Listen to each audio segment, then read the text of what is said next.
Good morning. It is just after 10:30 a.m. It is Sunday, and that means it is time for Sunday Club, a weekly Ruby on Rails live stream where we take a look at some Ruby on Rails code and build an app together. And the app that we are working on at the moment is an event ticketing and registration application. And if you fancy taking a look back through the YouTube archive, you can see another app that we worked on to do with Twitch channels and YouTube channels and building little mini websites for those and taking a good look through some Ruby on Rails code. And immediately people in the chat, good morning, hello. Welcome to Sunday morning. Today we are going to dive straight in. I've got a tiny little bit of follow-up literally that I was just doing beforehand. We can do that live on the stream.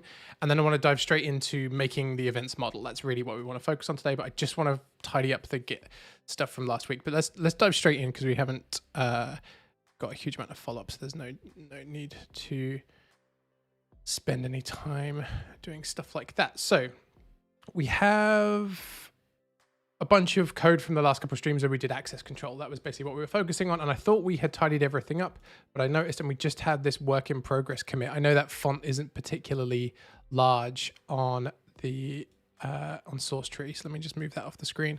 But basically we have, do git log one line.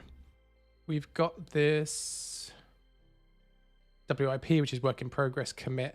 And all that's actually doing is the same code as our initial access controller. So we're just going to rebase that really quickly so that we can push it up. And I just need to decide actually what order we're doing this in. So this is all from the last couple of weeks of work, and we can just get this merged into master. We know that it's not pristine or anything like that, and that's fine. It's just live stream stuff. So this is the one we want. And I think we're going to need to move it all the way down to here. And then squash these two together. So these two basically just deal with the controller tests or request specs. Can we go through the code we have written so far? I am new here. So Siddhant, I'm going to try and describe what we're doing. Luckily, we're going to start on some new code today. And also, if you get time, all of the previous videos will be in the archive, so you can go back through as much as you want to take a look through. But when we get to the new code, I will try and explain what's going on. But I'm just going to do a quick bit of Git tidy up first. This is from the last few ones. So we basically have this series of commits. Which is we're adding access control, so we're using the pundit gem for that. We added this idea of an admin namespace. Then we had to do a bunch of config stuff. I wonder if we could move these around. I wonder if we could move all of this stuff, just change the order around. We could move all of the config stuff right up front. Would that work? So by this point, had we already added all of those other models? I think we had. Just going to take it. I'm just going to use source tree again really quickly. This is I thought we had actually finished this at the end of the stream, actually, which is what I'm doing at the start here. I thought we'd already covered all of this, but I'd obviously missed a commit, so apologies for that. Right, I think we can move these around as much as we want because we're not actually adding any of the models. So we're forming a little narrative with our PR, which is we're adding a gem. Actually, we can add both gems here. We can add a bunch of config stuff to make those gems work. In these three commits, we can then add pundit, which is our access control gem, add our namespaces in, and then we've got, this will be squashed down to one commit, which is adding our initial access control. Okay, so I'm just going to hope that that's correct. I don't really want to get into a big rebase thing on the stream. I want to just get this done. And we can, this is our squash. We only really want this one because this is the one commit that's being used. And we should now have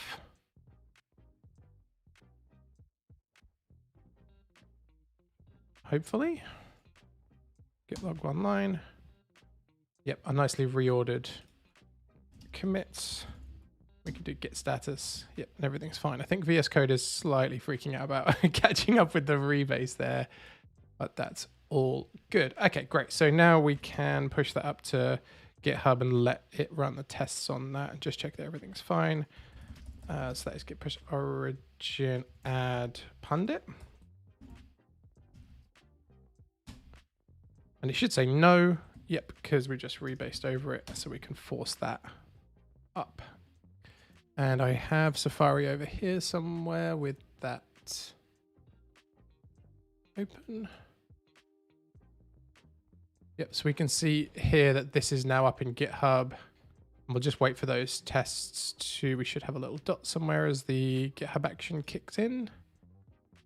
At some point. Or this has just stopped loading. Okay, I think that's probably a Safari thing. Oh no, genuinely, it's not rendering the page. Oh, that's cool. I've never seen that before. It's just not rendering the rest of the page. Okay, so let's go back to the code. I think Safari is having a bit of a problem with that. There we go. So compare and pull request. Oh, I'm not sure what's happening there. Something bad is happening with Safari. Oh, there we go. It's finally worked. And we haven't got our dot for our little action, but we should do at some point. It should...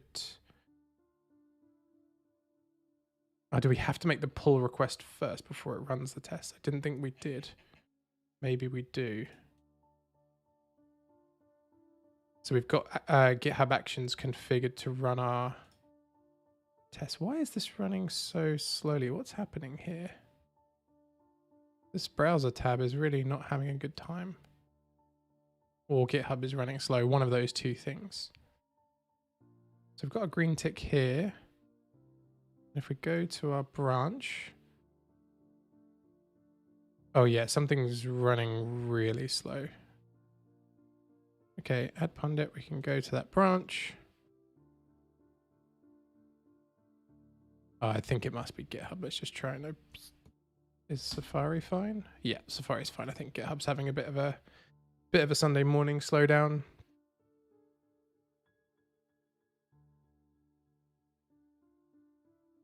Oh, is that why the action hasn't popped in? Let's go take a look at GitHub status.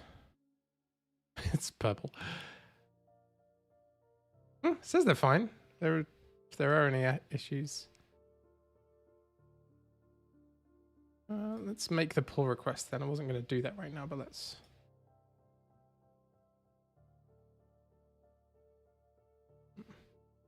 And I think we can grab probably this one. Oh yeah, it's really slow. Their little favicon thing in Safari has got a little orange dot rather than a green dot, but everything here seems to indicate that it's fine. Interesting. Conspiracy theory.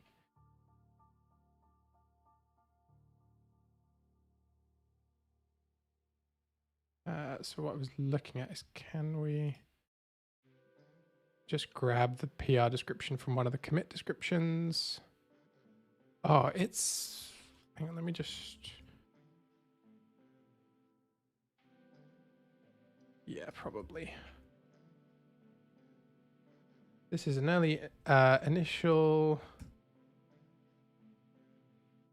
Oh no, I think it might be Safari. I've just gone to zoom in and it's really slowed down. Oh, okay, maybe it's Safari. Okay, fine. We don't know what we're going to be using long term, but for now we're checking the presence of an organization member. This is unlikely. This PR also uses some gems that were long term.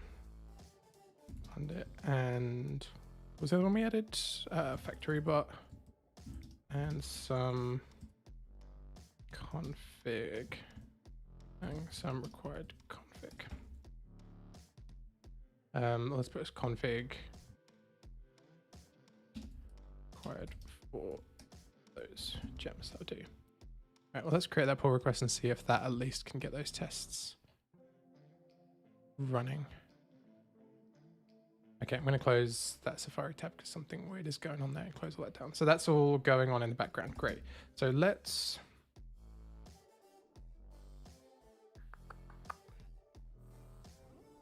Do we need any of that stuff to work on? I think, yeah, okay. Well, let's keep going from here then. Let's check out a branch from here. So let's do create events. So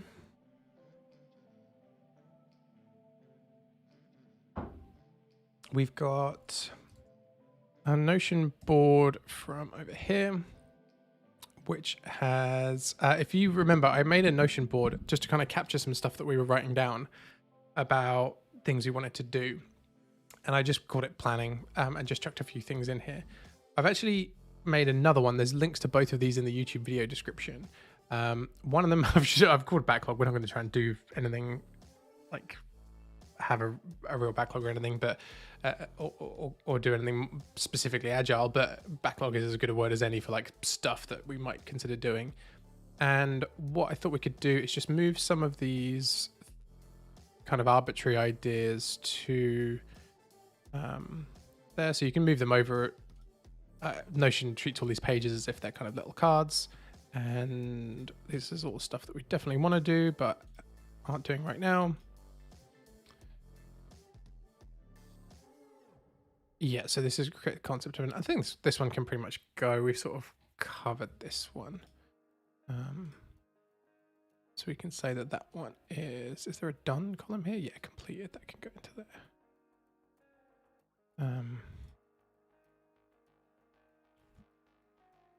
Just create the concept of an admin area. I can beat that. We've sort of got that now. We've got a namespaced area. That'll do fine. So I'm going to move this one. So this is what we worked on last week. So I'm going to move this card also to the backlog because I think that this contains the stuff that represents an actual ticket. So admin can see a list of events. Admin can create an event. So I think that this is, I think each of these is probably an individual bit of work. Admin can create an event. Can we convert each of these to a page from here? This is, usually you can do whatever you want in Notion. So if we have this list, can I convert all of these? That's going to turn all of those into one big page, isn't it? Move them all in, whereas I have to do them all individually. So admin can create an event. Turn into page. Oh, it's so cool. Like you can move anything from anywhere to turn anything into anything and move it to anywhere. So I want to move that to planning.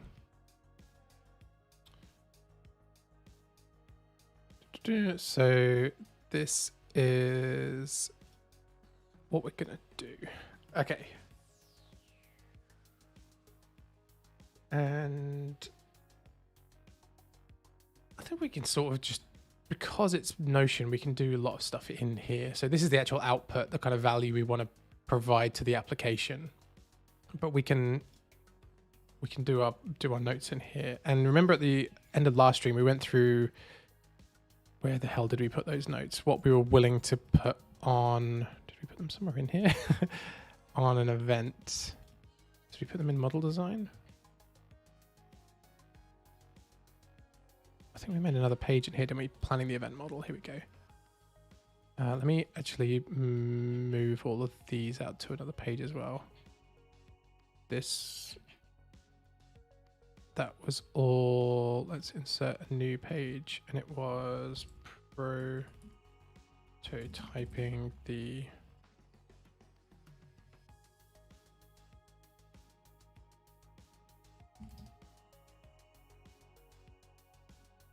prototyping order and line items. And so all of this stuff in here,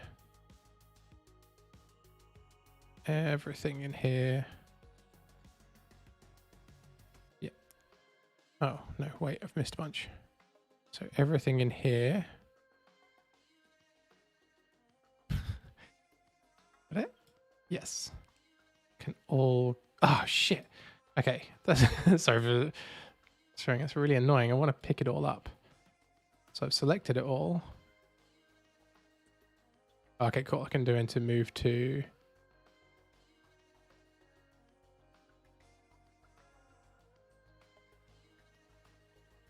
prototyping.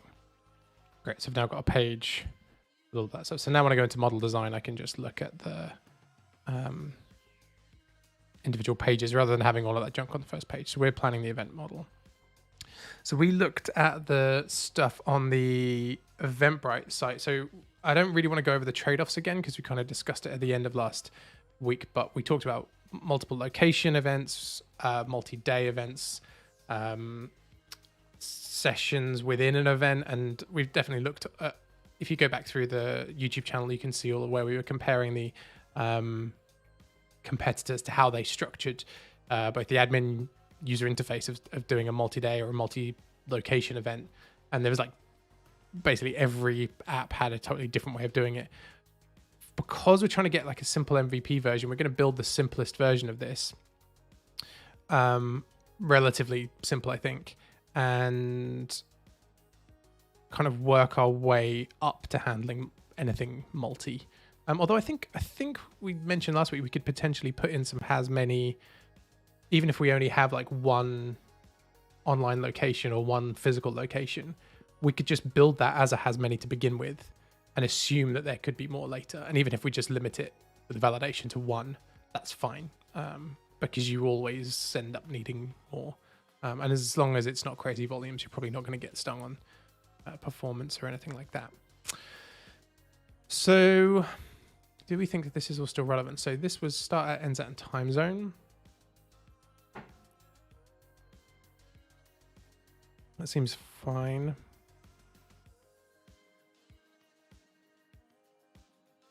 Event attendance type. I wonder if you need something like this. If you just let people add as many online or physical locations as they want, like, do you need to specify? Because you now could have these hybrid events where it's like, hey, we're having a conference. 100 people can come physically and the rest of you can watch on Zoom, but you need this password. I guess most people like don't need to build that into the modeling because you could just have 2 ticket types, or you don't need to include the Zoom link because that's actually not going to be public. You're only going to email that out to everyone who has a certain ticket type or something like that. I don't know if we really need to model for that. So maybe this is worthwhile because I mean, you could have like hybrid that just, I don't know, it doesn't seem particularly useful. Location. And what I spoke about was this idea we'd already looked at the prototyping around allow them to just use this as a string, pass it to a service like Google, and then see if it'll return a lat long. And if it doesn't, give them a map and let them drop. That could actually be a really good way to try something with Stimulus JS to try and get that built. Online location URLs, online location calls. Oh, so calls was like Zoom calls and stuff like that. Yeah, fine. Oh, so the name, yep. And then the description, yeah, we mentioned having action text, but in reality, a block editor would be super cool to take a look at. All right, let's get it underway. Let's get something up and running because we want to try and get to the stage where, actually, let's put a link to this page on the YouTube channel as well. We'll link to the other ones. These are only rough. Model design page on Notion. I'm just going to chuck that in YouTube as well. So if you're interested in taking a look at any of these, they're all on YouTube. Cool. So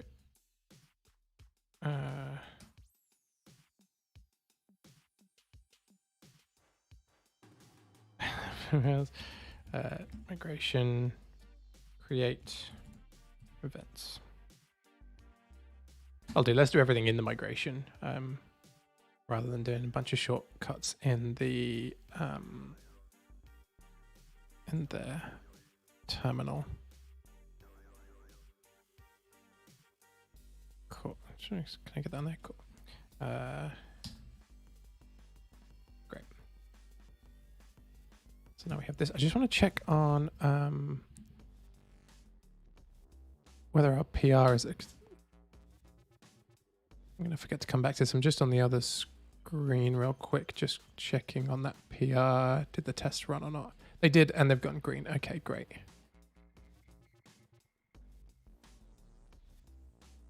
We've only got like 5 tests, so I don't think they would fail for any specific reason. But that is now in the right order. So we can actually, before we do any major work, let's just stash that for a second.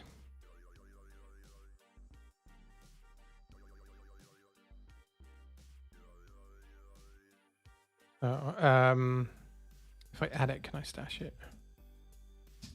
Yeah, great. Cool. Git checkout. Master. Add. Fund it. Push. Master.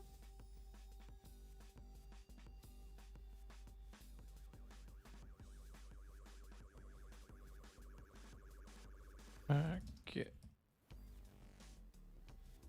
This repository has moved. Oh, I moved a typo. Okay, so I need to do git remote origin. Set URL. Git remote set URL origin.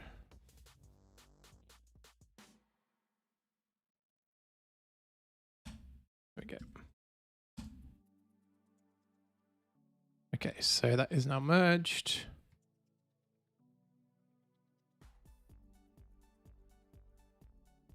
And then we can do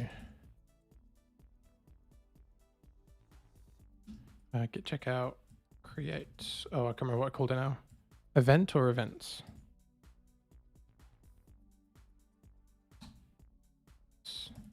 Git rebase, master, git stash pop. Cool. So we should now be just one commit ahead of master. I think I closed source tree.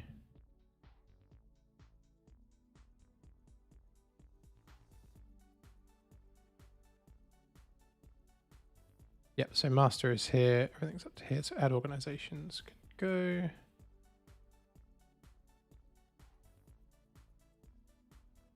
From there. This is, oops.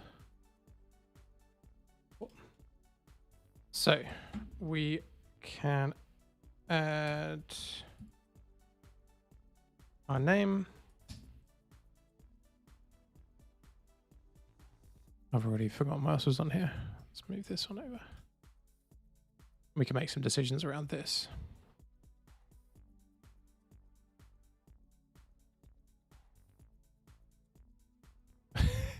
And windows are jumping around. Okay, there we go. We can make some decisions. So we have name.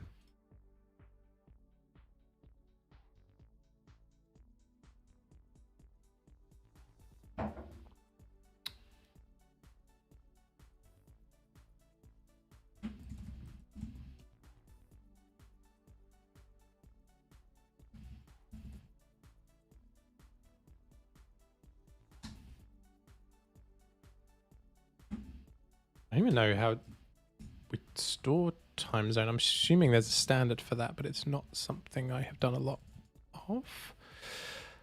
If anyone knows a Rails store user time zone.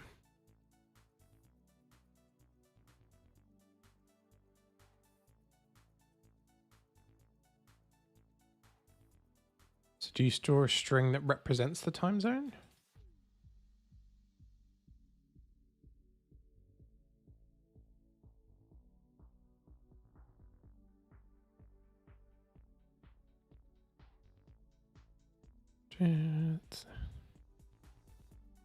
Do you store like the name of a city?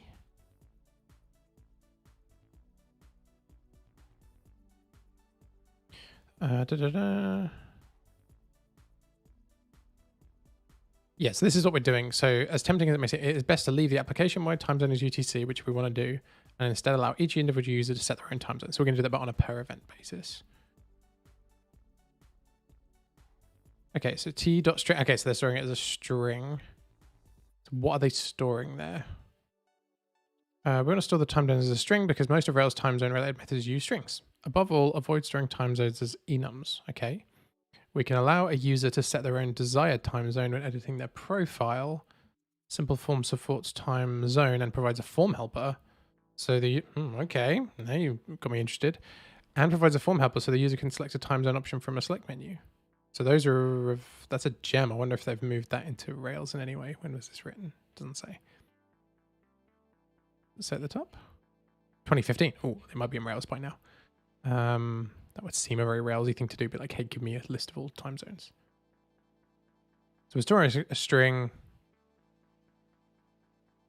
It actually doesn't matter once I know that what the strings are, because we can go and chase that down later. Just gonna say later, we're gonna check now. Rails time zones as strings.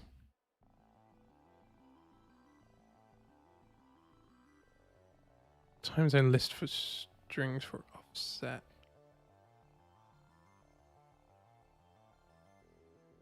Here we go.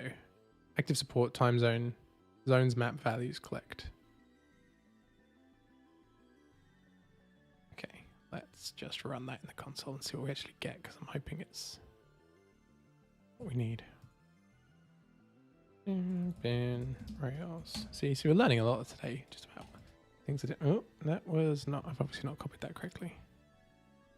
Copy.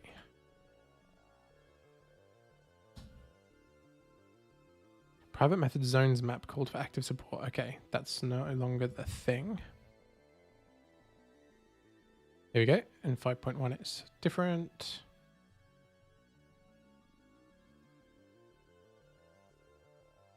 Entry zones.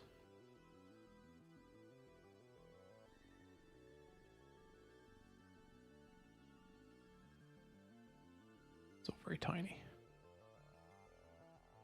Okay, we can, oh, here we go, mapping. Right, super useful. Okay, how do we get those?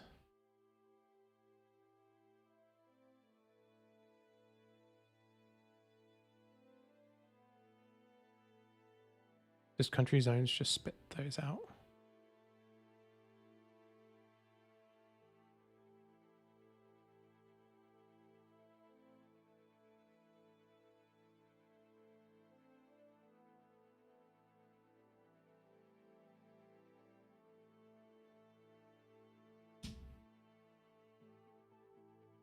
Oh. What do I have to give it? I didn't even look. Country code. Oh no, it's not it because it's from a country code. Okay, we don't really need to worry about that right now. We can get it, basically. It's in Rails somehow. We can drag it out. Cool. We just need to store a string and worry about what the validation for that string is later. Amazing. So that can be T.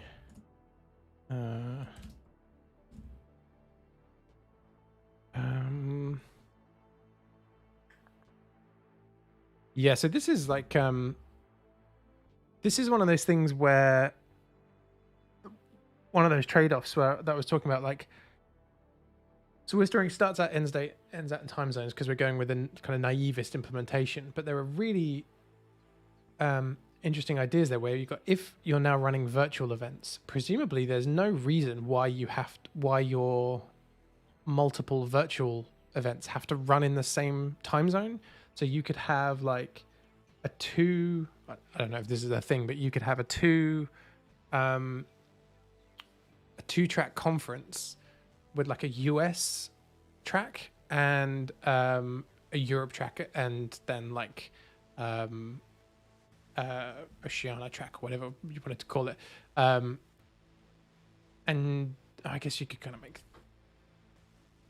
3 events or 3 TikTok. There are ways to work around all these things, but I think it's interesting that you'd want to consider all of those when you, depending on the type of event application you are making. So name starts at index time zone. Right. Okay. Fine. I think it's t.take time. I think it's t.take. So I'm just remember all this stuff. Right. Where is Notion gone? Where has Notion gone? Here. So we've got one. It is. We don't. I think we can skip these. I think we want I think we want the ability to create multiple locations, physical locations, and multiple online locations. And I think we can cap those. But I think that at once, so you can only have one physical location. But I think the ability to create more than one is probably something that's worth not a huge amount of additional overhead, but possibly worth, because this goes back to what we would do on previous ones. It's like, how far forward do you want to drag all the complexity? So let's say you just add a string, which doesn't, like, we try and get that long or something like that with a free API or something like that. We make that work. And one of the benefits is like, you can chuck event in something like a geolocation thing and be like, here are all of the events, and draw them all on a map or whatever. If you start to going multiple, that doesn't start to work as well, because you get way more complicated. But I remember listening to an episode of a podcast a little while ago, and it was just two engineers that had just been around the block a little while, and they were like, just make everything as many just from the get-go. Just don't, like, you're going to get screwed over, so just do it from the get-go. So I think I'm going to lean into that. And let's leave description, because when you're doing these, even if we don't do a block editor to start with and we just did action text,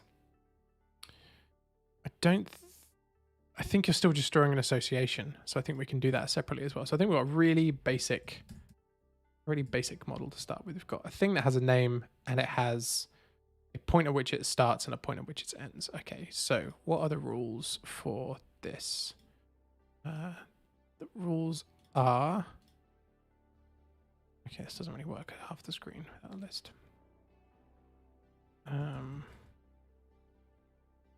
I'm not gonna write it out as like a user story or anything. It's too much typing. So validations. So an event cannot. We don't need to do it. So end. Use the actual field name. Ends at must be after starts at.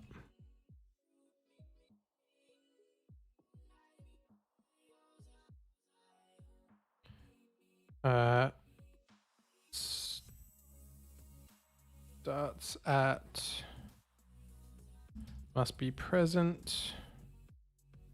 I think ends at must be present.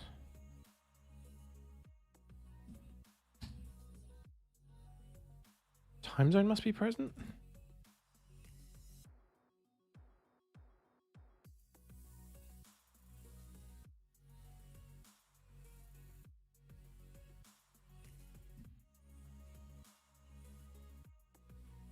Because you could have default values set for these when the user went to create their event. So that kind of makes it a bit easier for them. Name must be present.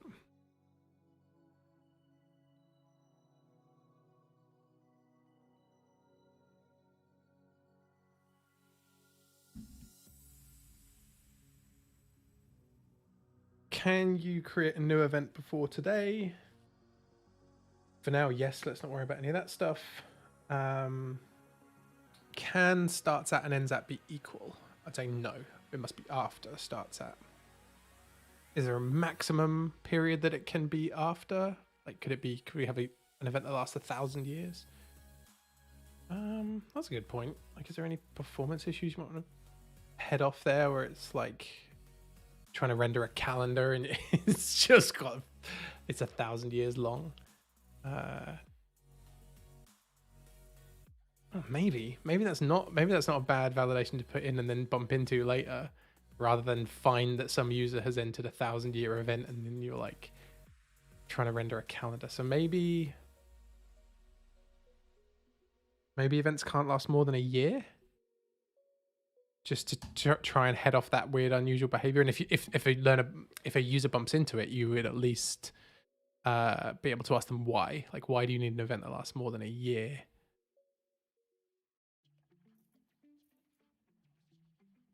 Yeah, actually that doesn't feel too bad. Ends at cannot be more than 1 year after starts at. That one's a bit arbitrary, I think. That one's just trying to head off some sort of weird user behavior that you can't quite predict. You'd really want to make that one clear as well when you did the commits. Just be like, hey, we don't actually know why we're adding this. And the other argument is, of course, if you don't know why you're adding it, don't add it. But I think maybe prefer the conservative option. Like you could limit it to 30 days. Like then you could try and find what is the behavior that's making them do 30-day events. It would be like some long running challenge or event or something like that.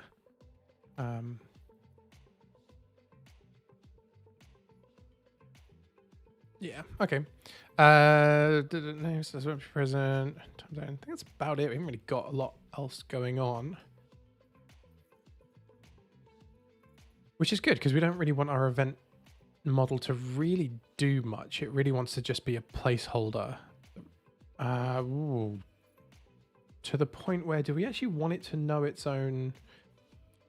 So we want the event model because in an event ticketing application, the event model is going to become just so key. Everything is essentially an event. If you start thinking about how much you're going to depend on it, you are likely to want it to be. You don't want to overload it. It's going to be doing too much, and all you really want it to be is a reference point for a bunch of other data. So that if you need to go and get a list of events, you're actually going to get a fairly small amount of data, and everything else you can kind of figure out based on your infrastructure how to store the rest of the data around it. So, well, we're going with a naivest implementation because what you could do is you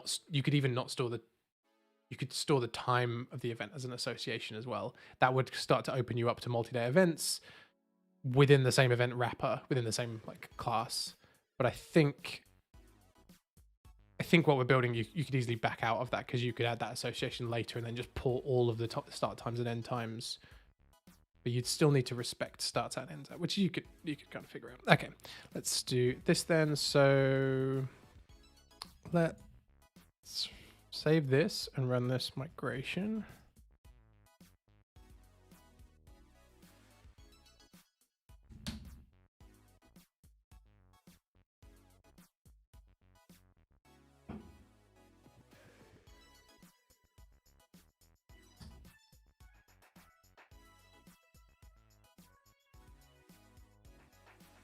We want to cap the length of some of this stuff in the DB.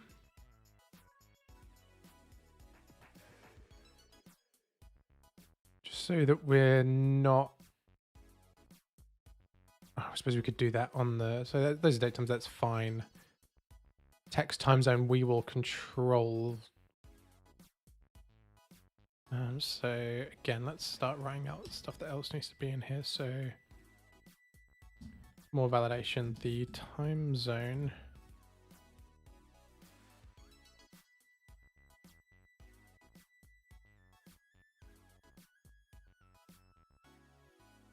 can only be a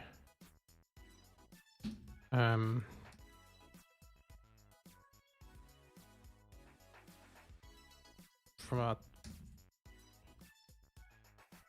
list of time zones, I guess. I don't know. Name can be a maximum of like n characters.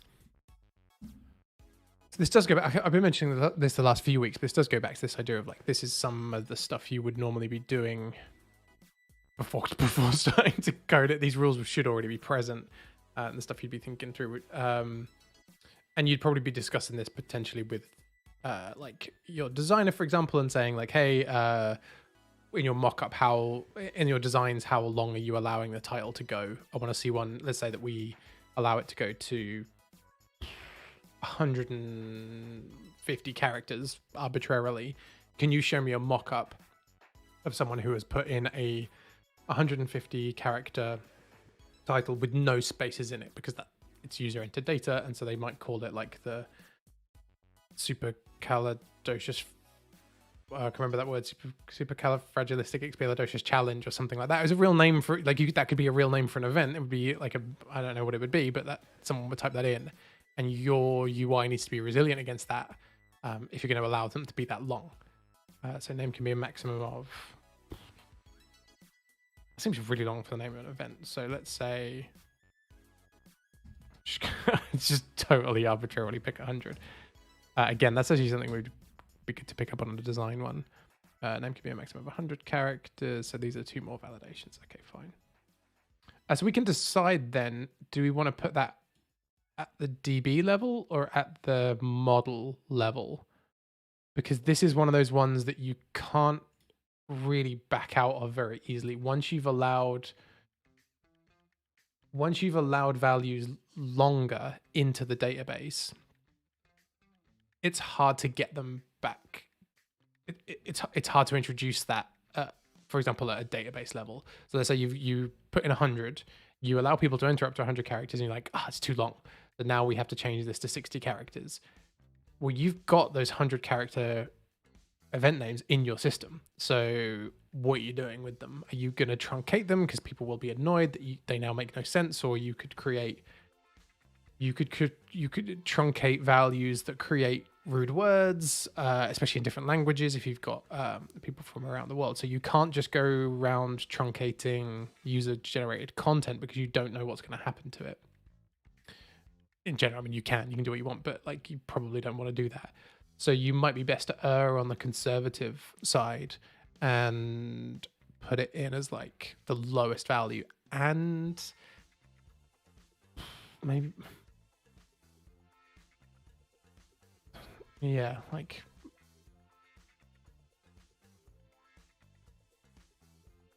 and maybe not put it in at the database level. But I actually am a really big fan of doing things at the database level, like create no ambiguity, and chuck it in. Like, what does it actually look like to have? Let's use the Eventbrite one. Eventbrite.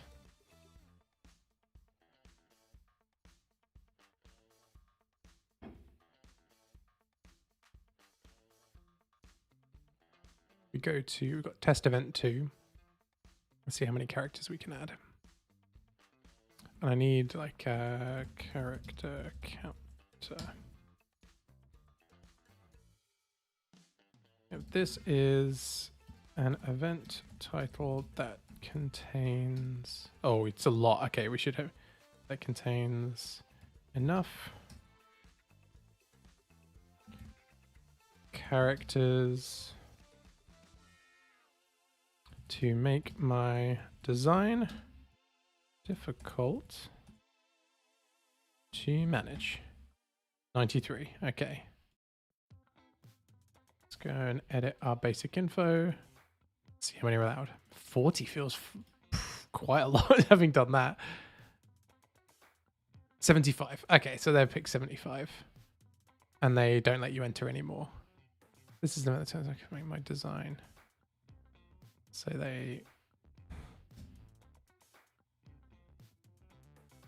I bet people try and go longer than that as well. To make my design where's super, yeah, that's the word I was looking for. How many characters does that have?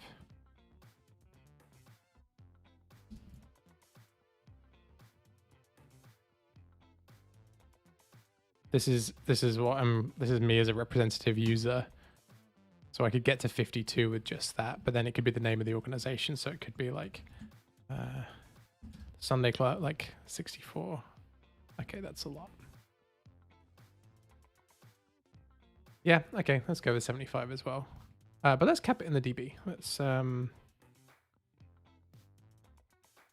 can't remember what that is. Is it? Roll that back. I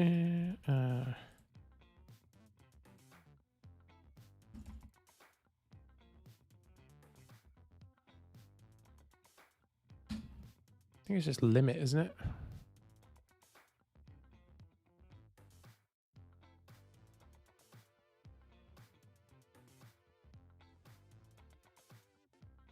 Oh, okay. Text produces a text column in Postgres, and text doesn't allow for size limits because text is variable and limited length. But does that not? If you want to limit the column size, then you can either add a check constraint, which active record won't understand. Okay, fine. Or use a function. Okay, fine.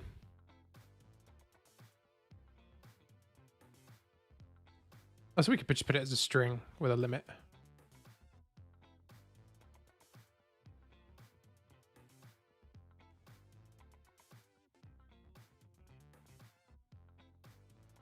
T.string works perfectly. Okay, so we're going to switch ours as well. So I tend to use .text by default in Postgres because of that flexibility, where it is just an unlimited thing.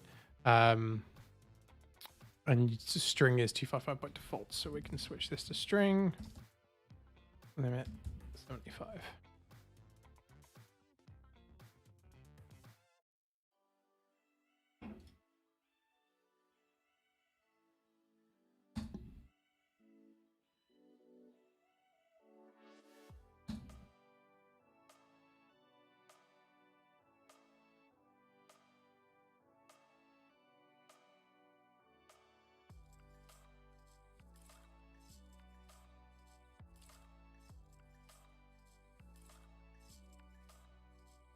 Fine. Okay, bound to have missed a bunch of stuff here already, but that's fine.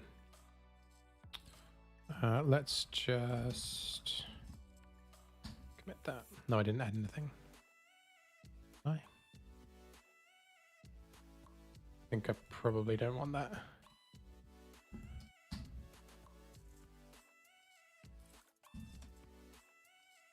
Oh, hang on, let me just look at what we got in here. So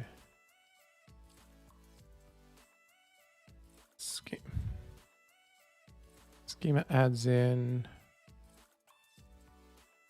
that stuff, and the migration has the migration on it. Okay, cool.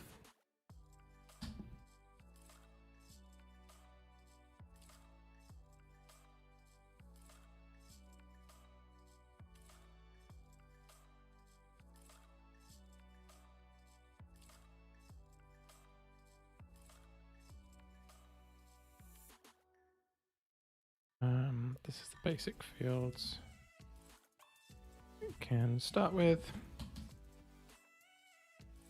We're adding a database validation for the length of the event name.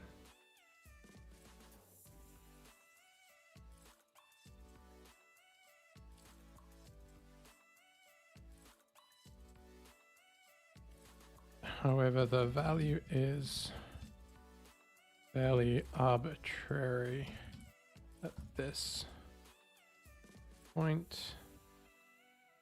Just want to make it explicit. This is the limit we care about. Yeah, I actually don't know if there's any performance stuff in Postgres around limiting string types, limiting string fields. I don't know if there's anything like that. That's not something I know a lot about. Fine. Okay, so now we can go and add in a model. So we can say we want to have an event. We could generate all this stuff. I'm just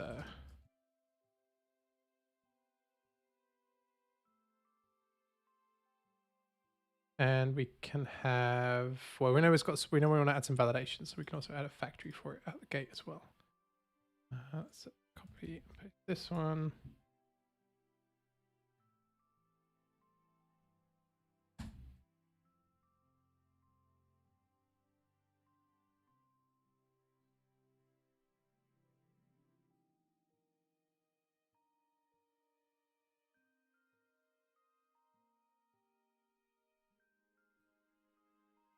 I'm not sure what's calling it, like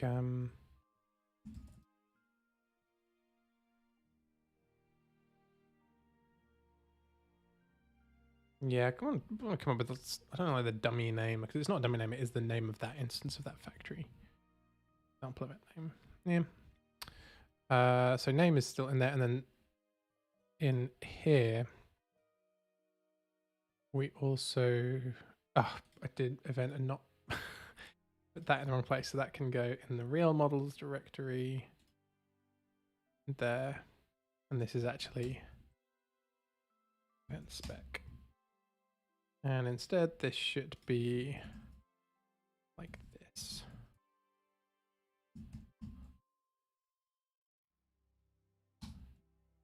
And it can have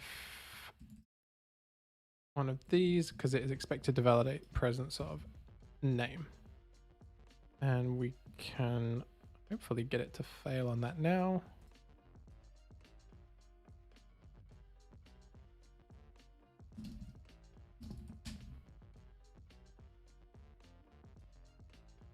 We can probably put this to the right.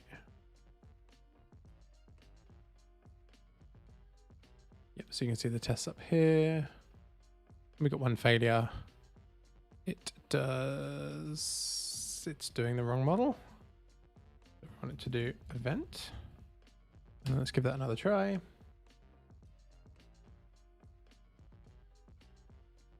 And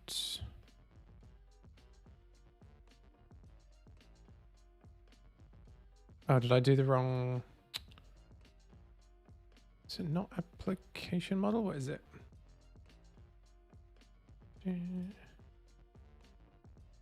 It's application record. I knew it was something with the word application. I'm pretty impressed I got the first half right. Great, so now we've got the failure we're actually expecting. Expect event to validate the name cannot be empty or falsy, but this could not be proved. So we can add in here, and we can say validate name presence true, I think. Get that working. Unknown key presence. Oh, validates. Always get those two the wrong way around. Great. Okay, so then that one works. We've got a factory that's valid. I think. Yep. And we've got. Wait that for a second. And we've got a test that checks it's valid. Okay, well let's I think we can do the rest are all fairly. Let's do them as atomic commit. So let's actually make that a commit as well. We can do that in here, can't we? Let's move this over a little bit so that we can make it a bit more visual. So in here we've got adding the model, in here we've got adding the factory, and in here we've got adding the spec. So add all those, or stage all those, sorry. Let's set that.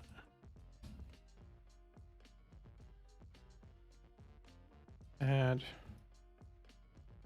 event model.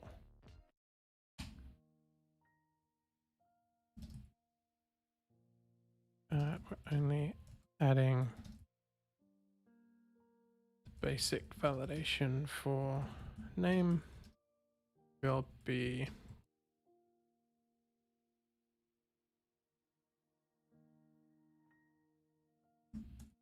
upcoming. I don't know how useful this is for future developers, but whatever.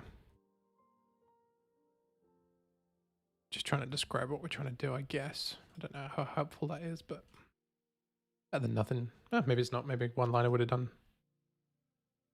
Let's do the rest of our validations then. So let's say we had an Notion page, a bunch of other stuff. So name transfer isn't done. Oh, shit. We actually did actually have more presence validations. Okay, sorry. Let's do those then. Then we can rebase that one back in because they're all presence validations. Okay, so we want name, starts at, ends at, and time zone to all be valid. So if we let's actually do our test here.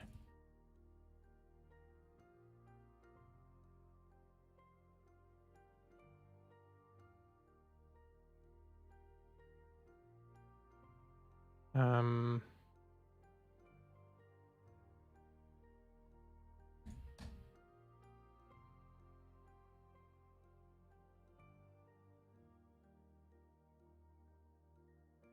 okay, so it's expected to validate presence of name. Well, let's do these separately. Starts at, ends at. Time zone. None of this is particularly fun, and I know that there are a bunch. I think we could have done all this in generators and whatnot, but we're doing it. We're hand cranking it for now. So we've got 4 things that work, and then we've got an invalid factory now. So I did have a script that would run on each RSpec full run, I think, and we'll validate the factories. I grabbed it off someone, and it was pretty good. I think performance-wise, it wasn't amazing. Times I need to get a valid value for that, actually. So this one can be... I don't think there's any major problem with making this like time dot current. Is that a bad idea? Because this is just an arbitrary time value. I don't know if the performance effects of actually would be better putting in like date dot new and then. Oh yeah, actually yeah, of course it's a factory, so we want fixed value, don't we? So because any transient value will just screw tests up. So we kind of want, I think we can get a date time back, so we could do 2021. Actually, let's do it so that it's something that cuts this year, month, 30th, and then space between these to make them readable. I think this is the syntax for this. And then we could have, starts at 10 a.m.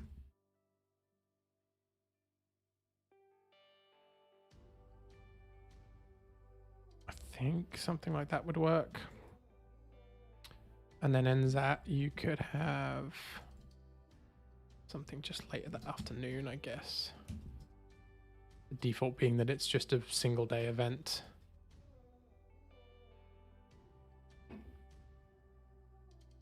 And then we want a real time zone. So did I leave that page open earlier with all of the time zones in it? Yeah, okay. I think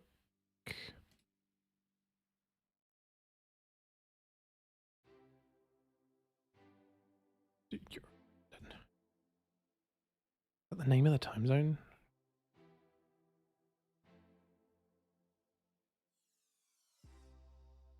Convenience method for returning the collection of designing objects for time zones in the country specified.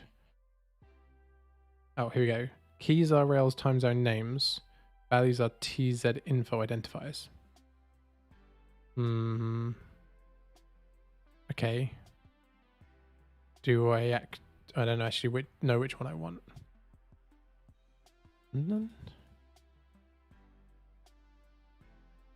Rails time zone names. Time zone class serves as a wrapper around TZ info time zone instances.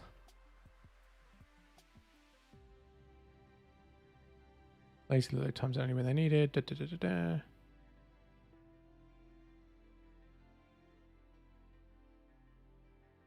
Create active time zone.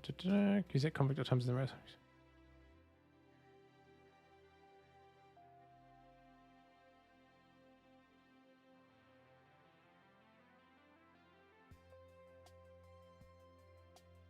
Okay, I'm not 100% sure what I'm saving here.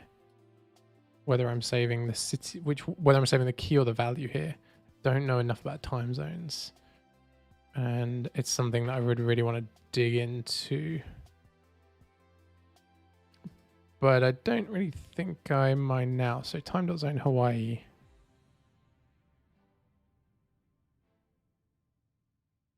I think I can, yeah, I think I can just pass it that value and it'll figure everything else out. Okay, that'll do. That'll do for now. We can pick London. So now we have a valid factory as well. Let's add all that stuff to... Yeah, so... add more fields that we validate. add tests. Oh no, here we add tests to check we validate them. And then create what I think is a valid factory. I'm not actually using this. This might be junk. We might have to come back and rebase that on top. Let's kind of assume it's okay. And we can just do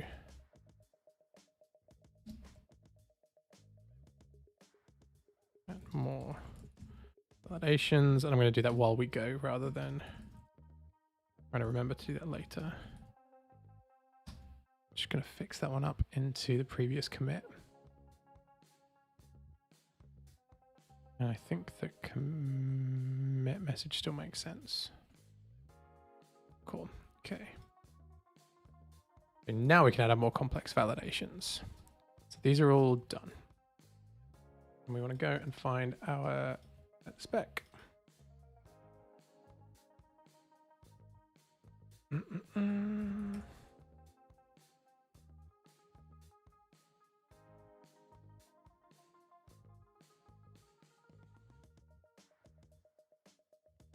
Let's actually just set a context for validations because I've done that before and it is a helpful grouping. Which that syntax is wrong, so that would imply there's a method called validations, which maybe there is in Rails. I'm not sure.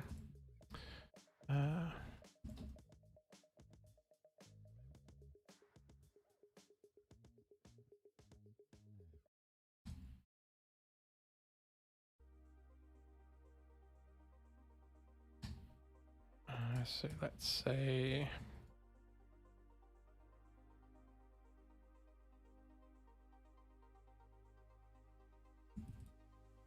we want to have an instance of an event, and we can say, got any Rubocop stuff on here? My syntax, this is going to be really messy because I always just rely on Rubocop to tell me what to do here. We can say subject dot starts at is, and again we want fixed values here, I would guess. So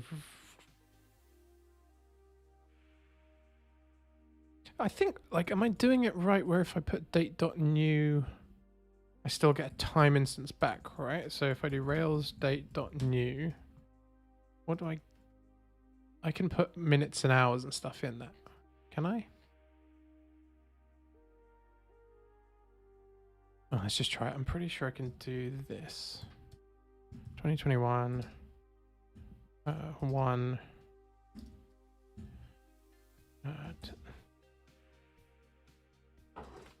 so that is 10 a.m. on the 30th of the 1st.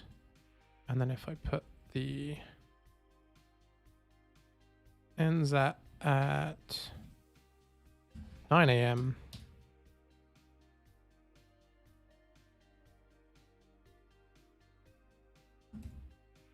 I'm doing this right?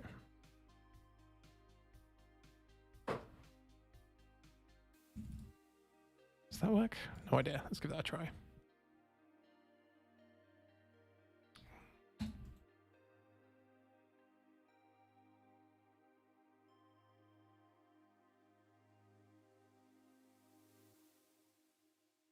No, I think I've screwed that up. I think it might be datetime.new in that case.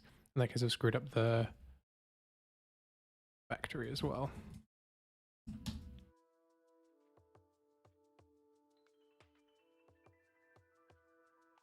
And I've also screwed up the spelling of it.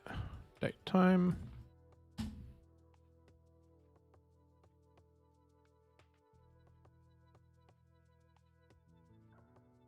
Given one expected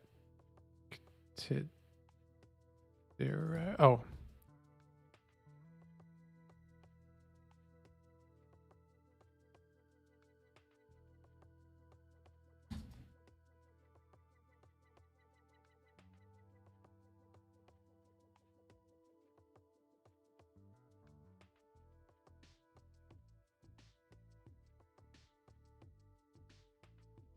Oh, to be false?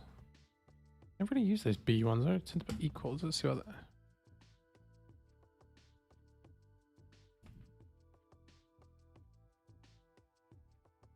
we needed it's invalid already. I needed a valid one.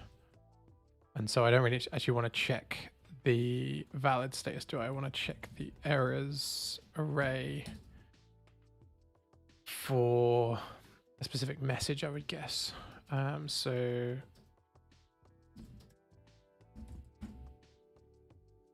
to include some sort of error message.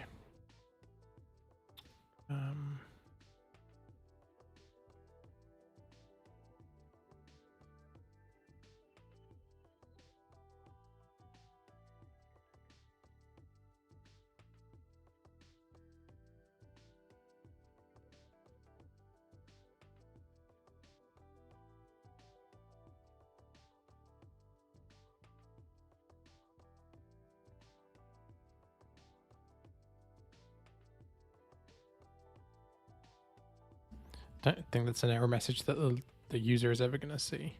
And I can't remember. Is it errors.messages? Might have to chuck a pry in there because I can't remember. Oops. Can't remember how that works.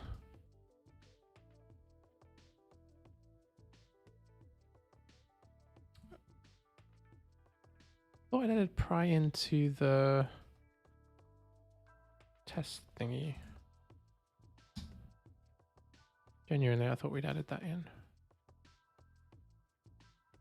Oh no, we didn't, and I had to use bybug, and then I never knew any of the things from bybug. But I that in here. Yeah, okay, I can't remember. So subject errors.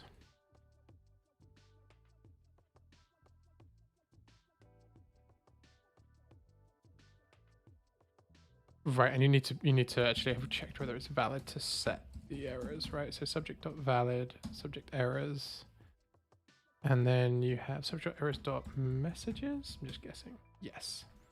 And that brings back a hash of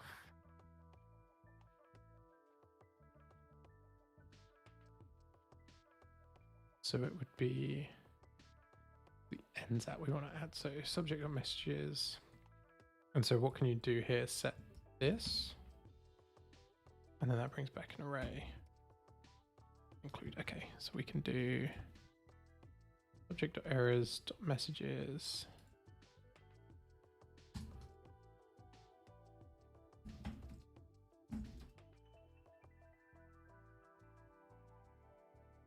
And that. Cool. So that should then fail this test.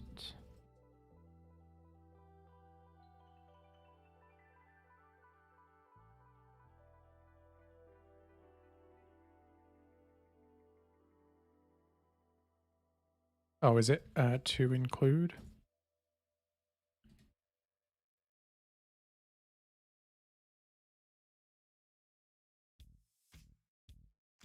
Right, and it doesn't include that. Okay, so now we can try and make this pass.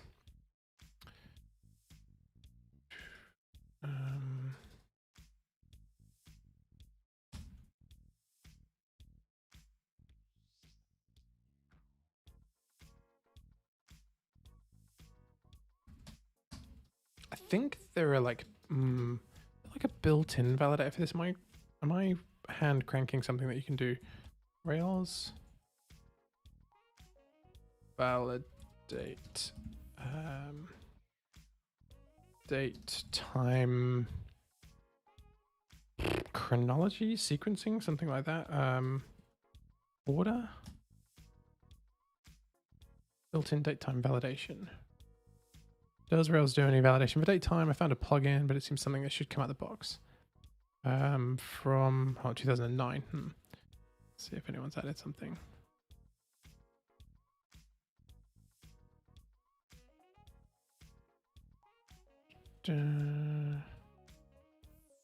Lots of people adding custom validators. There's a thing called date validator. No, okay, that's not the right answer. Validates timeliness. Okay, that might be something that... Date validations in a booking model. Okay, this is probably pretty relevant. Bookings and events are pretty similar. They're just adding their own validators, I would guess. Start date cannot come after the end date, stuff like that. Here we go.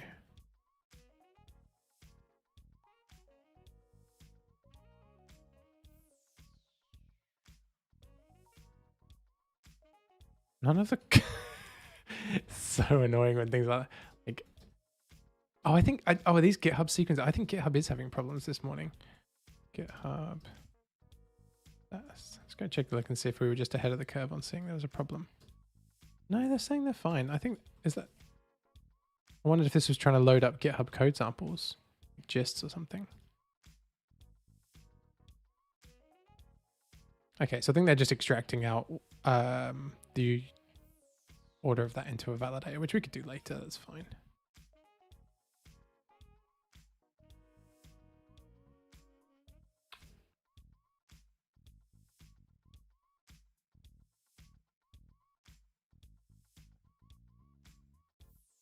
What do I want to call this?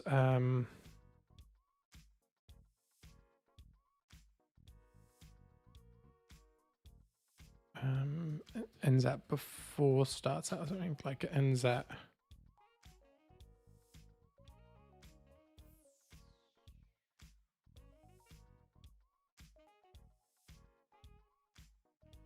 I don't really know if we want to go too much more meta than something incredibly literal. So validate ends at is after starts at, I think my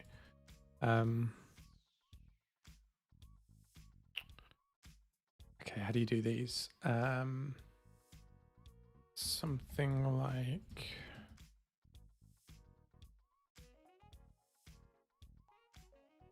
I have to Google that, I can't remember. So we can do return if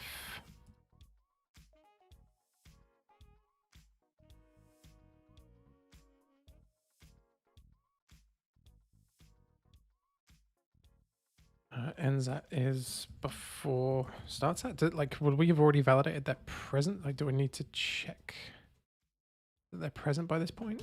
Every time I do this, I feel like I'm starting from complete scratch. It would have been helpful if these code samples had popped up because I could use these. Rails custom validation method. I think we're just adding a message to the common validation option, string out condition. Just need custom method here. Errors.add, and then this. Well, that's it. We got it. We just need to add the right message here. We can lift that from the spec. So by default, half of these messages, they start as if it's got the model prefix in front of it, because there's like an assumption you're going to show those to the user.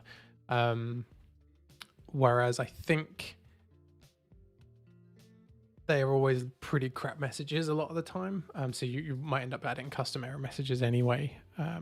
I mean, they're fine. They serve their purpose, but you probably want something more like that tells the user like what they might want to do instead. So like, hey, this thing is missing, update your form or something like that. So that's why rather than like, because we could just do this, which would be more Railsy. Maybe that's not such a bad idea, because normally that would be like can't be blank. Yeah, actually, because we're not doing any custom error messages, maybe this is fine. So let's add just I don't think they have full stops either, because then the idea is you can sequence them. Okay. I don't know what we do if that's not present. So let's see if we're getting anywhere near this. Nope, broke everything. Cool.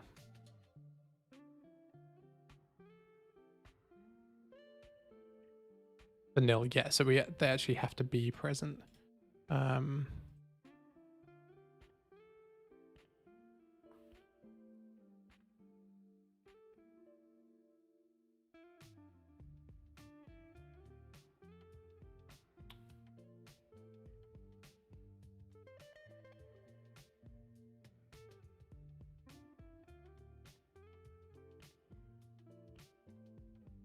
I feel like I'm then checking.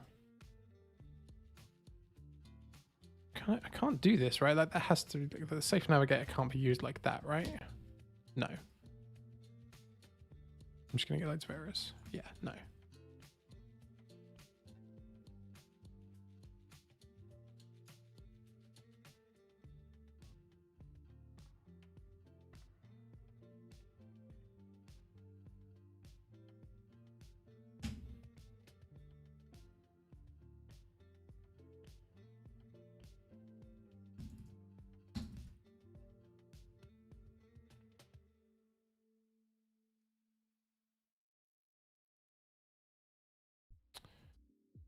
Must be before start time. Oh, because I'm not actually core. Oh, no, here.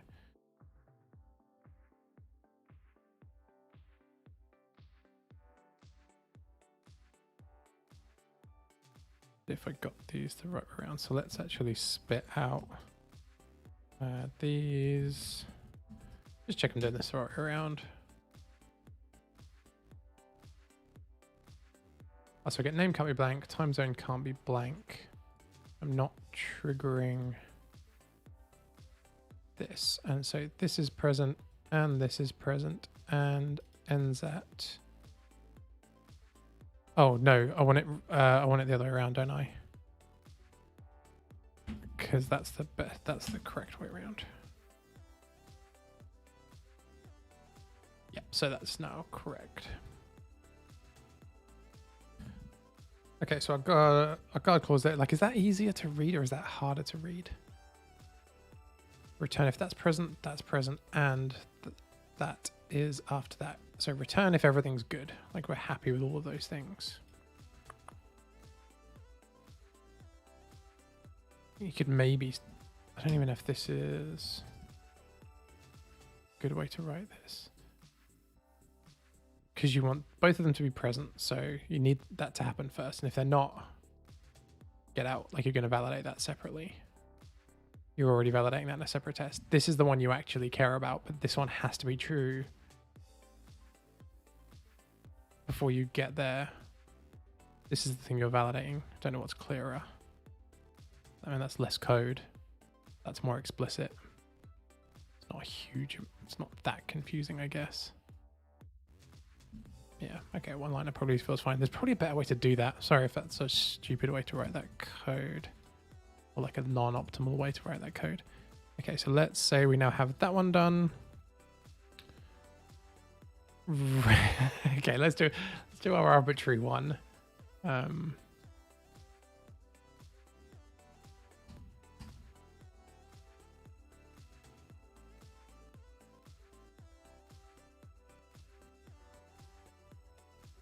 Dates maximum length of an event. I don't, yeah, this feels silly, but I'm just gonna chuck it in because I think I'm trying to highlight the conservative nature of what we could do here. So this can all stay and be a different thing. So this one can then be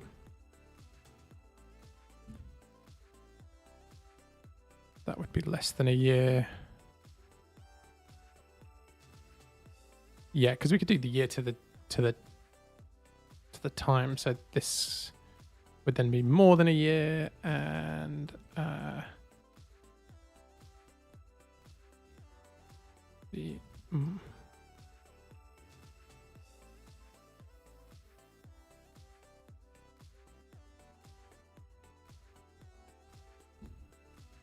again, probably not going to show that to users, but that is, I think, what we're trying to test.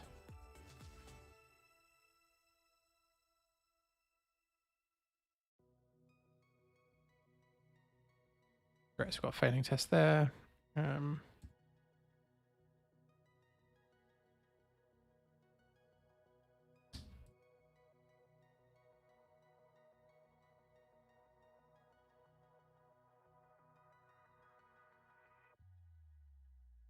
This one, maybe we do want to do too. We could even have a method called like start date or like dates present or something that could tidy that up. Return if just arbitrarily doing this. This you would probably want as a constant of like maximum. So you could do it.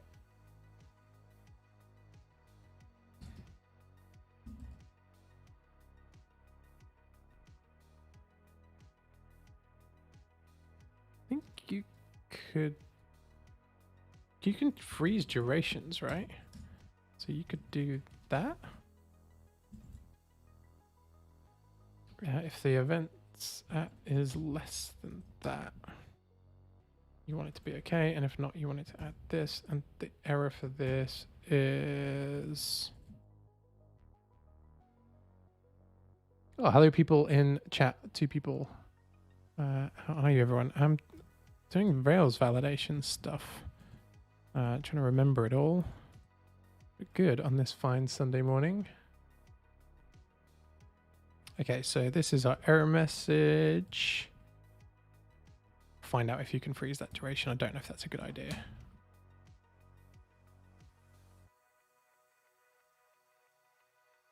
It didn't pass, so let's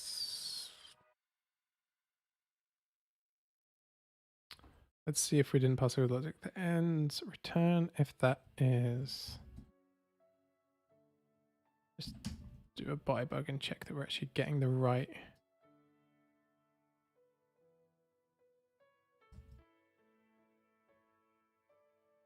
Values here. So let's just do a quick by bug. And we only want to test this one test. Just put a focus called there. Just see what's happening. Oh, setting locales for translations. Oh, okay. We're just talking about error message. Error messages being specific. So, like, again, that's something you need to do on a per locale basis. You're doing translations right. Did I not hit that by bug?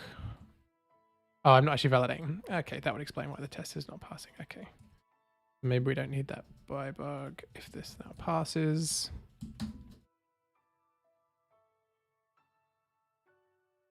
Oh, good. Everything breaks. That's a bit more specific. At least it's different.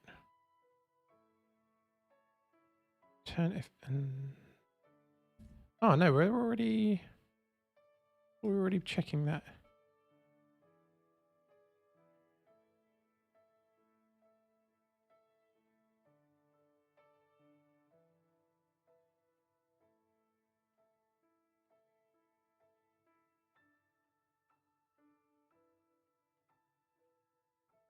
Hang on, I think I've cocked up the previous one as well. Return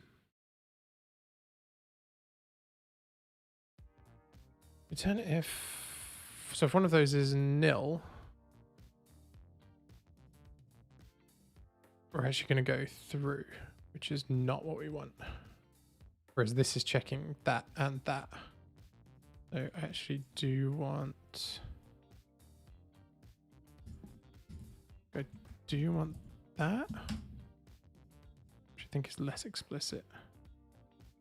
Yeah, that's the wrong way around. I think of and the one liner up here makes it okay. So that needs to be present. That needs to be present. And if I then change the the chat. So if I then do like 18.months, the test should now fail. I'm hoping.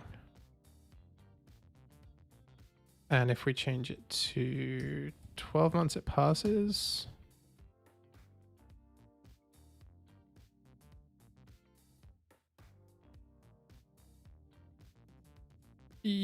So this is actually a really crappy test because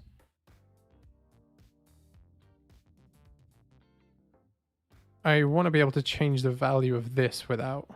Should I stub the value of the constant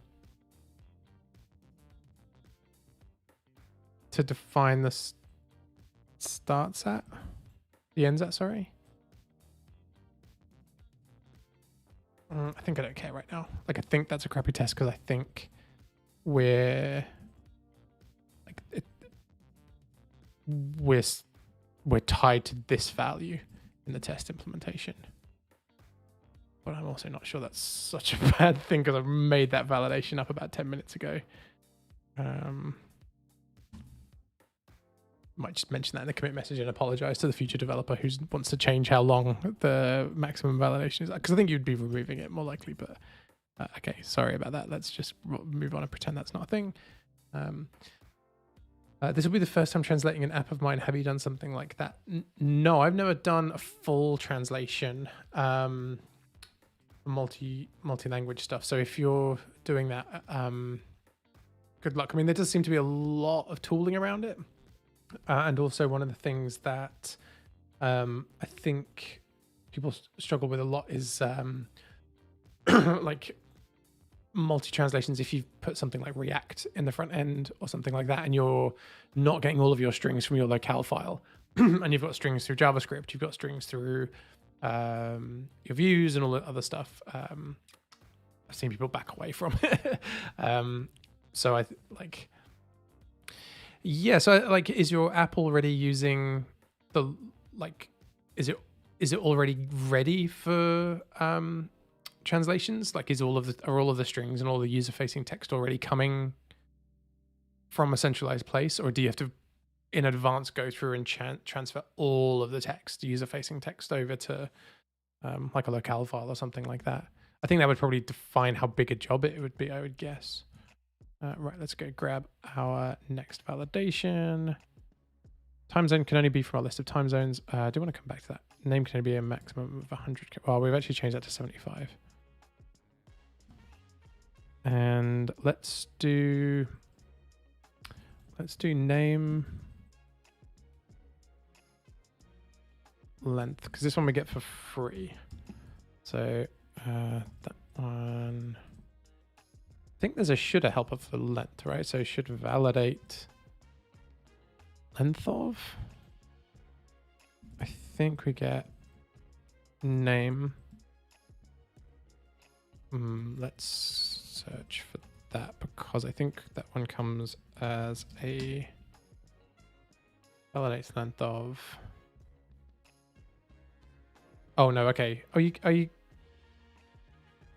I was actually looking for the shoulda helper.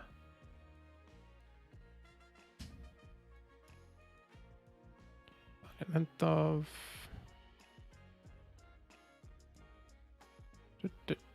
Oh no, I should have just gone to the.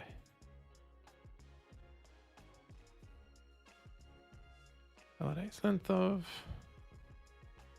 I just want the syntax of where you put it. Here we go. It should validate length of, or it's expected to validate length of name is at least, or is at most. Okay.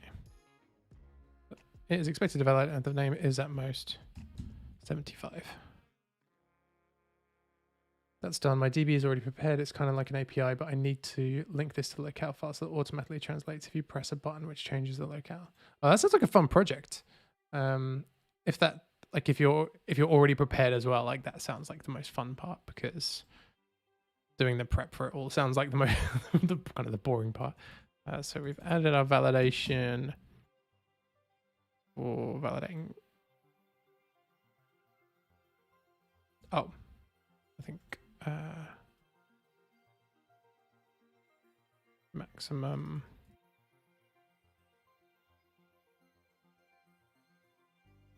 So when I was in here, I think what I'd missed was there are two ways of doing. So you can do, I think you can do validates, then length.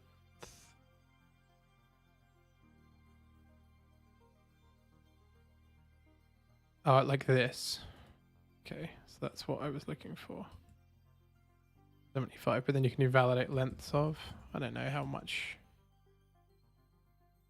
Presumably that's just a personal preference thing. I don't think there's any difference between the two. Cool, so we now have that as well. And what was the last test? This time zone can only be valid from this time zones. Right, I want to come back to that one. I'm going to switch these around. So those ones are all done. So let's commit all of that stuff. Let's do it in here. Get rid of this. I think this is not great. I think having these in there doesn't feel great at all.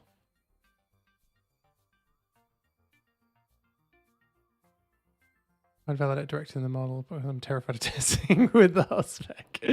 Well, we have got it in the model here. But I think this is not ideal.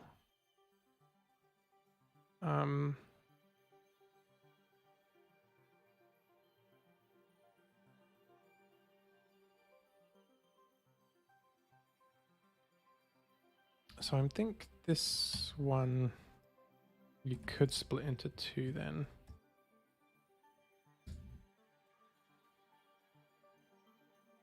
So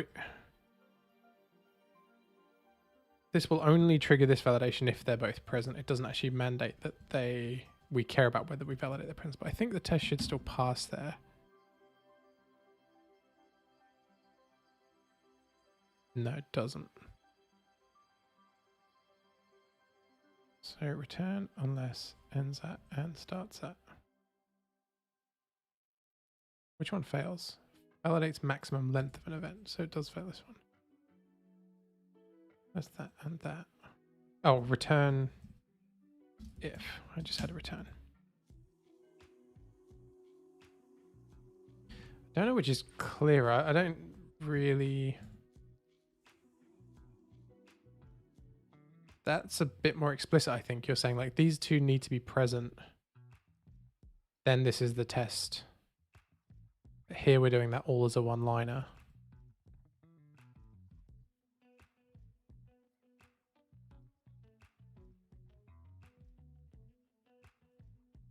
Yeah, okay. I'm not going to dwell too much on that.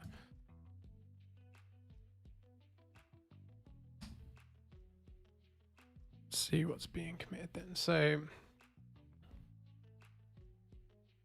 in here, adding a validations. In our spec, adding tests for validations. That's it. They're both staged.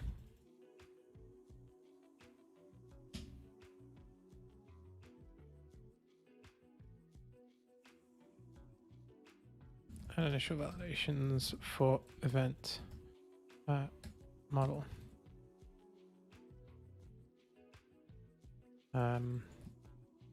Making some assumptions about the validation. Oh, come on, can't type this morning. Validations will need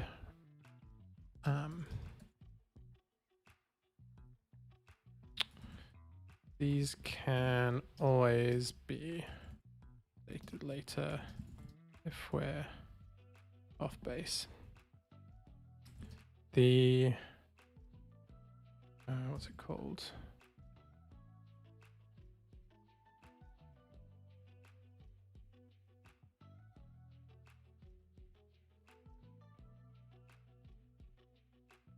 Max event left check is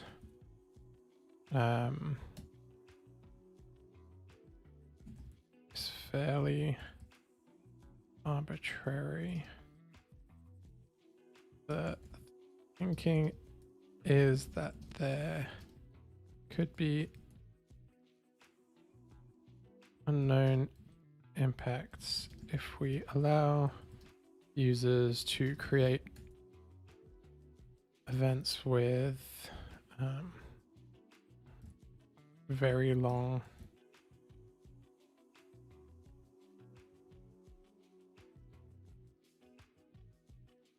multi-year durations, and we don't know the use cases for that. So let's code defensively for it now. We can always remove this later. Cool. Are you using the time object? If so, then you can just do the math operation to check if you're 2 times exceed 1 year. Yeah, so we are just using them. So that's what we're doing here in terms of the math of it, but we need them both to be present, and so we validate that separately. So here we're just doing the maths on it, but we're saying this triggers, or maybe we could put it as a condition of triggering this. So you could say if but they have to be present anyway. It's the length that the validator runs, the order in which the validations run. So it's the presence of these. Yes, we have got validates presence on, so that's running here, but this will run even if they're not present. So you could create a new instance of this record. You create a new event instance and then call .valid, but these haven't necessarily been set. So you raise at that point. So you wouldn't have an NZAT on which to perform the maths operation. So it's like, oh, I can't validate this because there is no NZAT or start set. So, and you can call valid at any point. You might not have set those attributes yet. But I was wondering, wondering if you did do. Oh, I can't remember the syntax for that, but it's like validate. I think you can just do this. Does that take a block? I can't remember what the syntax is, but you could do it there maybe. I don't know. This works. I'm not going to overthink it too much right now. Okay, fine. So we now have the ability to start an event model. Cool. I didn't go back and check that factory, but let's assume it's probably not right and we can come back to it. Get log online. Okay. Created migration, created an event model, added validations. Let's go and... Oh, and we're basically at the point where we can start to add it in the control panel, right? Like we could say, oh crap, did I just forget to... What did I just add? Oh, I just removed that by accident. Oh. I didn't mean to do that. Let's go away. Let's go change. Yeah, fine. So admin can create an event. That's kind of the... I'm going to not quite use a story because it's only one sentence, but that will do. We've got a... Am I still logged into this? No, damn it. So let's sign up. Add a random email address. Add a random password. Create user account. Then we need to go into the console because we haven't rigged up any mechanism to actually get you in. And then hopefully we still have an organization from last week. Yes, okay, great. And so we can then say organization membership dot create bang. And we're going to say organization is organization dot first. I think it's a user is user. I just hope that last is presumably chronological.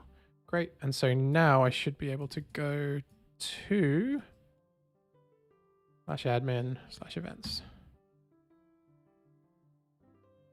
No, why not? Oh, is this the thing I'd forgotten last week where you have to do user.last.confirm? Okay, so now can I go there? No. Okay, fine. I go want to the password, I think. Why can't I get there? Did I just not notice that actually failed? And commit. No, it's there. I've got the user in there. So I should be signed in. Oh, do I have to, yeah, did I actually not sign in then? Okay, cool. Okay, so this is something that we need to crack too. Did I add that to the little backloggy board thing that we made?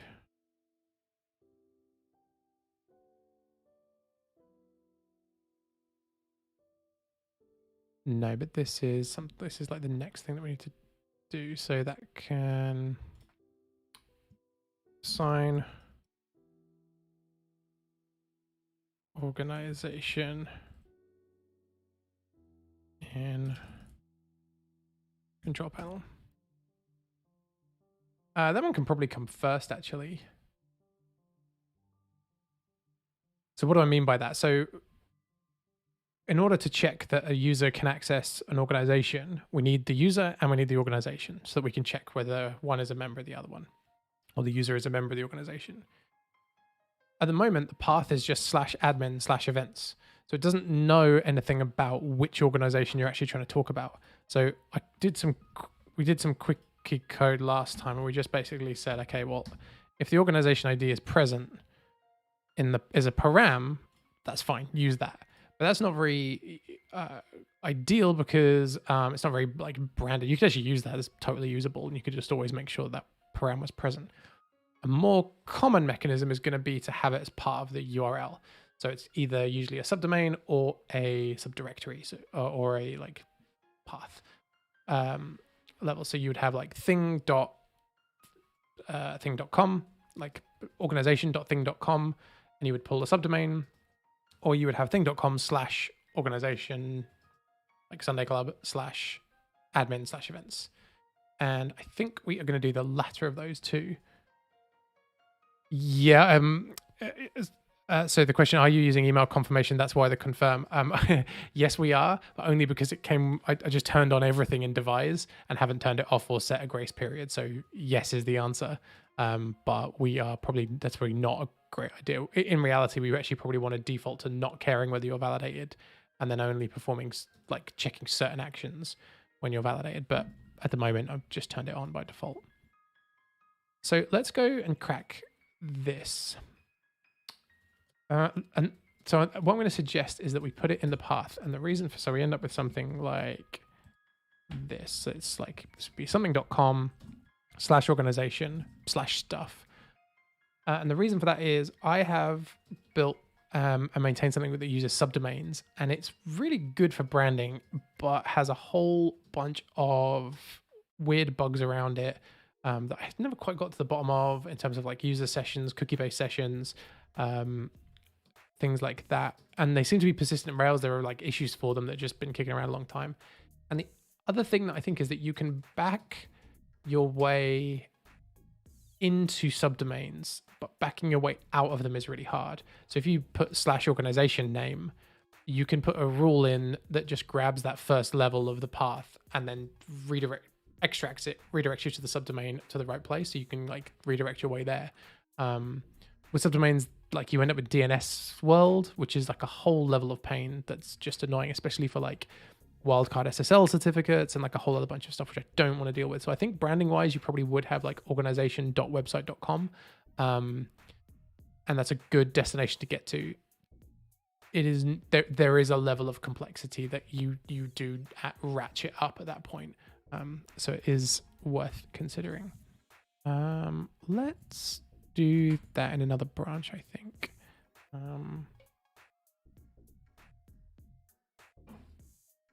And we're clocking in at a long one, so let's get this done. Let's wrap this up here. So we'll do this as the last thing. So we can exit the console.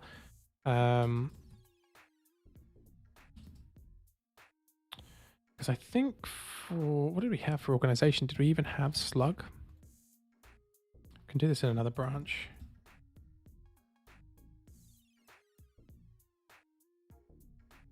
Don't think we did, you know. No, I've only got name. Okay, maybe we do just keep going with the create an event and reorder these. And for the moment, we could just keep passing in the param like that. Because then you could go to events/new. Cool. Should we just keep going with events/new? Yeah, we'll come back to this because I think we can pick that up next week. We want the organization slug in the preamble, then we can look at like gems to handle slugs and how you could do it yourself and all of that fun stuff. Like I don't think we validated like organization name length and things like that. That's probably something we care about. Let's carry on with.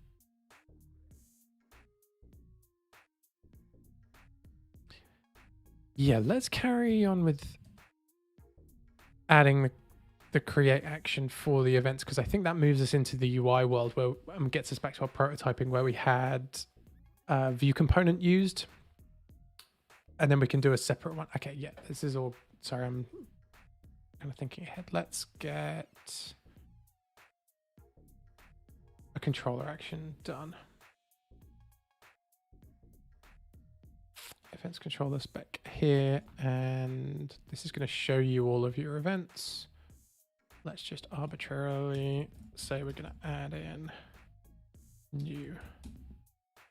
And for that, you're going to need, oh yeah, I never really figured out. I'm going to have to look up that request spec stuff. Do that when we do the subdomain stuff. So for that, we can say here, we can go to new.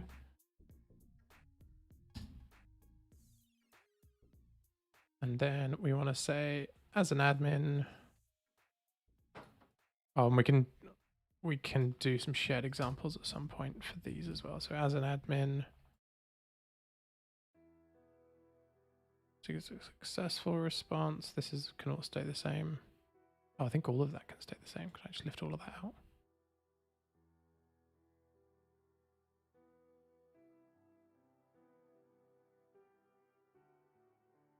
So we'll create a shared example so we don't have to keep copying and pasting that. Like this would all be just like you pass it the action and a user.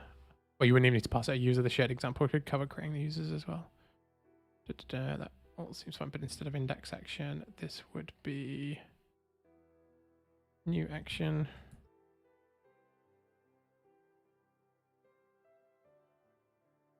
Cool. So all of this should fail completely at the moment.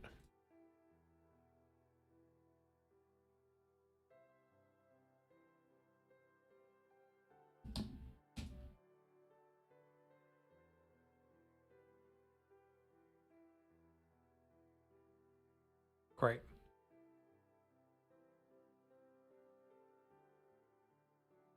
And like we haven't got a test for as an admin from a different organization, which should be in here as well. We'll do all that when we move it to a shared example, I think. So now we can get this passing.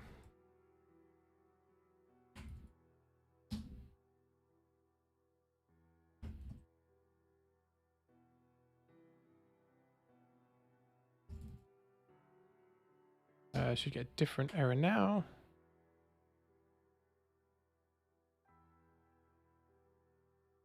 Yep, so we don't have an action, but instead of create, actually no, I think we did create the action last time as a, yeah, just as a marker to let you know that it's there when you're reading it. So that can go in there.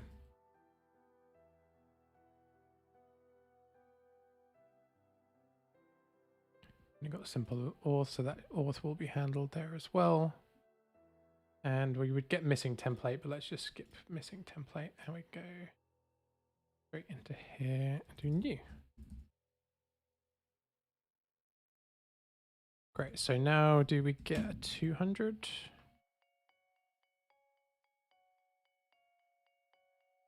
Yeah, okay, so that gives us our new action. Let's commit that because it does what it says on the tin.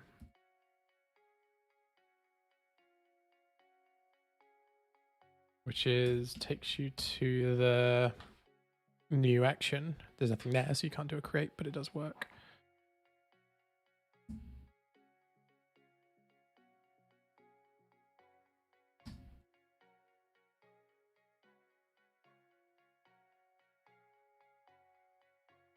Fine.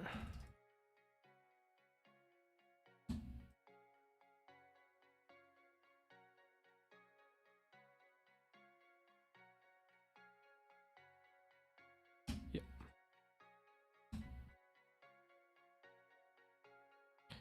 add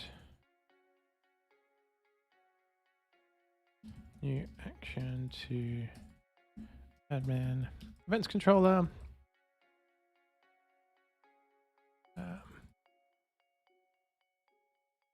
And recent commits. The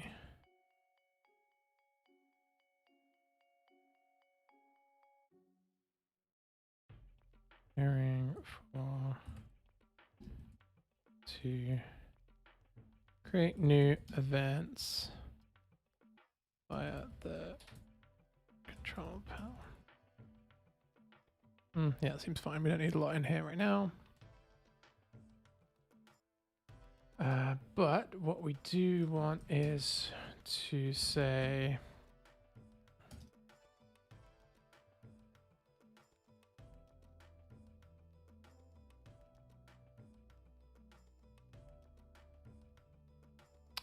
okay, so this is, I'm just looking at the time because it's been a long one. I'm clocking in nearly 2 hours. So this is going to start to bump into some associations we're going to want on the model. So for example, we are going to want to tie events to organizations. Organizations. And have that set. And make that tie pretty explicit, I think.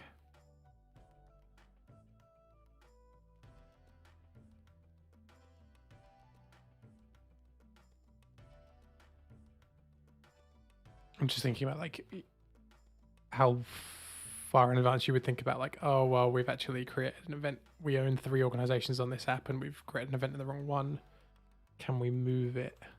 I think that would be fine because everything downstream of the event is only related to the event. We would just want it to be like branding stuff, I would guess. It's probably organizational. No, because you'd end up with loads of like, that seems naive. Okay, so let's assume that that's something we need to add in next week, but for now in here we can have like form it's now called like form with, I can never remember, we did this recently. Wait, is that the new one? With basic form with, yes.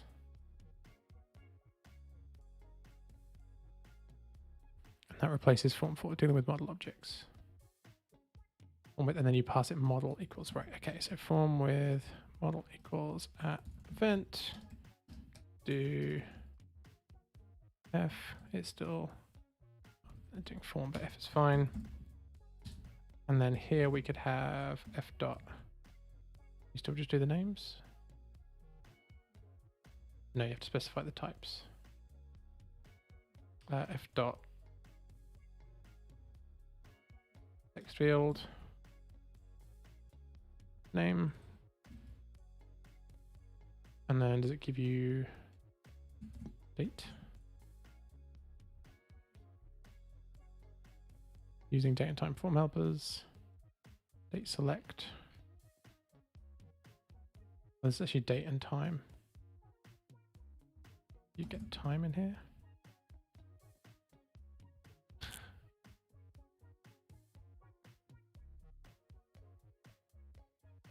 Oh, maybe date select knows if you have time or not. Okay, so let's do. I remember these being really rough, the default ones. Maybe they're better now. Maybe do they have like browser supported ones now?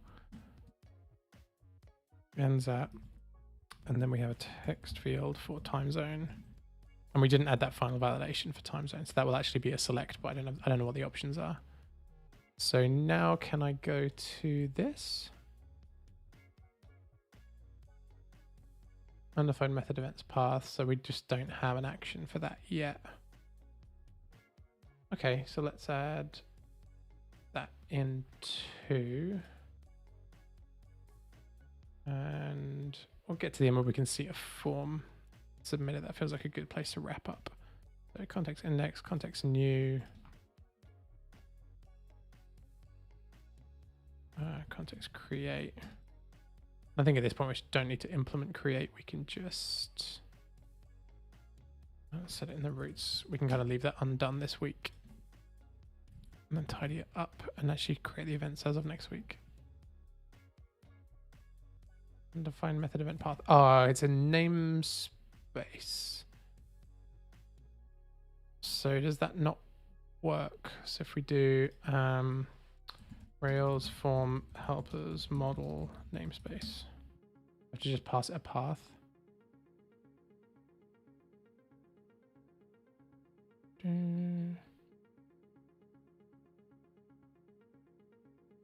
You can pass it a prefix in an array. I think it's control panel, isn't it? No, it is admin. Okay, let's see if that works. Undefined method text for action view. Oh, whoops. Text field. Yes. Okay, great. So let's chuck.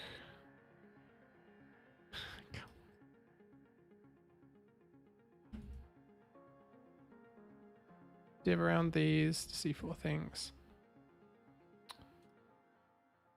You used to get, I thought, well, we're going to make these into view components anyway, so I don't think this matters. But you used to get like, can you just do f.input, or is that because I was using like, you do this? No.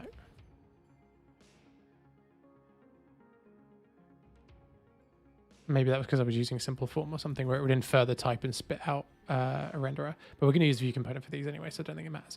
Okay, so this is our event name. Start set. Okay, so there's no time in there. Date. Time select. Oh, yes, great. Okay, magic. So then we end up with time. And then this will be a select for time zones. Okay, so now we can add in our basic, very basic implementation of creating our events. So next week we can get into adding the organization to the path, which means we'll need to do it with slugs, implementing our create action, tying our event model to our organization, and the other thing that I've already forgotten. But I'll try and write up the Notion doc for all of that. And so that's like a lot to bite off. But at that point, we would then have a real... Oh, you get so... Like just with that small bit of functionality, you get so much. You get like the path for the event. So you can then just extract the admin out of the path, and you immediately get the slash event. Oh, yes, you'd have the organization one there. So we slash Sunday Club slash events slash event name. You then get to deal with that being public and having to do the tests around that stuff. So yeah, you just like immediately feels like there's suddenly real stuff. Plus we'll do the view component stuff and we can lift the code from the prototype things that we already did there, because we've already implemented view component there, and I think opted to skip using Tailwind and a bunch of that stuff. So we get loads of stuff to crack on to next week now that we're actually building stuff, which is super exciting. And that is it from me. Thank you to everyone that dropped past in the chat. It was lovely to speak to you and hear from you. And I will see if I don't get a chance to do another stream during the week. I will see you next Sunday, and we'll pick up straight where we left off. So have a wonderful week. And oh yeah, no problem. It's good fun. Yeah, good to see you. I'm glad you enjoy it. So yeah, have a great week, everyone, and I will see you next week.